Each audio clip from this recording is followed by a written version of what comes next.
मौसम अच्छा हो तो थॉमस फॉक्ट साइकिल से ही दफ्तर जाते हैं। वे अपनी त्वचा पर कोई क्रीम भी नहीं लगाते। दिन में समय समय पर वे जानबूझकर धूप में निकलते हैं। उन्हें पता है कि वे क्या कर रहे हैं। वे डर्मेटोलॉजी के प्रोफेसर हैं। अगर आप सूरज से बचते हैं या फिर सनस्क्रीन लगाते हैं और विटामिन की गोलियां भी नहीं लेते, तो फिर आपके शरीर में विटामिन डी की कमी हो सकती है। इसका असर न सिर्फ हमारी हड्डियों पर पड़ता है, बल्कि ऑस्टियोपोरोसिस का भी खतरा बढ़ता है। इससे हमारी पूरी सेहत प्रभावित होती है। कैंसर का खतरा भी बढ़ता है। अंदरूनी अंगों का कैंसर भी हो सकता है और त्वचा का भी।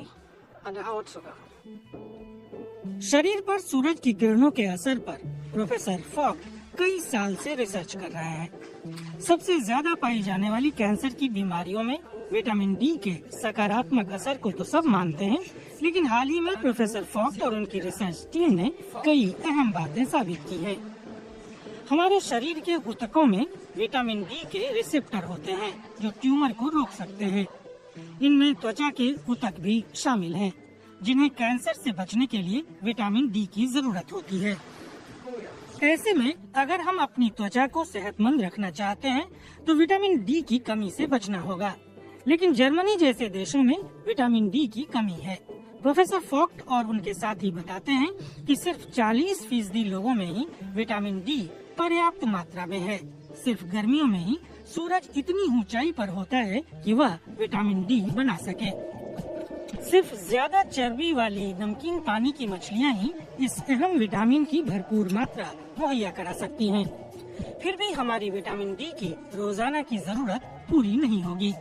सप्लीमेंट से भी ये कमी पूरी हो सकती है, लेकिन सिर्फ गोलियां गटकने से काम नहीं चलेगा।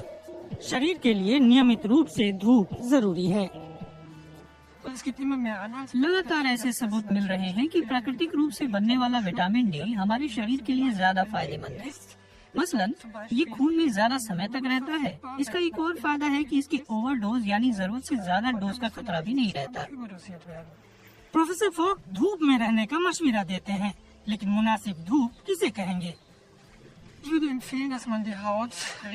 मैं कहूँगा कि आप नियमित रूप से कई बार धूप में जाएं और चेहरे, बाजुओं और कपड़ों में रहने वाली त्वचा को भी कुछ देर के लिए धूप दिखानी चाहिए।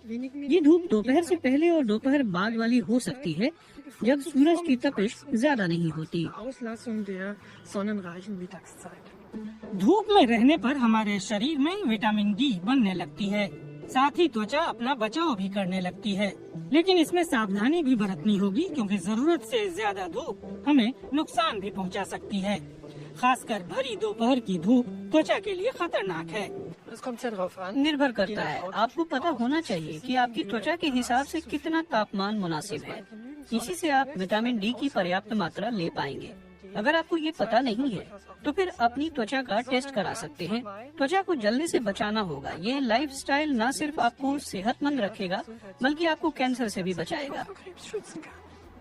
त्वचा की हिफाजत के लिए सूरज से पूरी तरह बचना समझदारी नहीं है। वो लोग जो धूप में घंटों नहीं गुजारते, बल्कि निश्चित समय के लिए धूप सेकते हैं, वो ज्यादा सेहतमंद रहते हैं।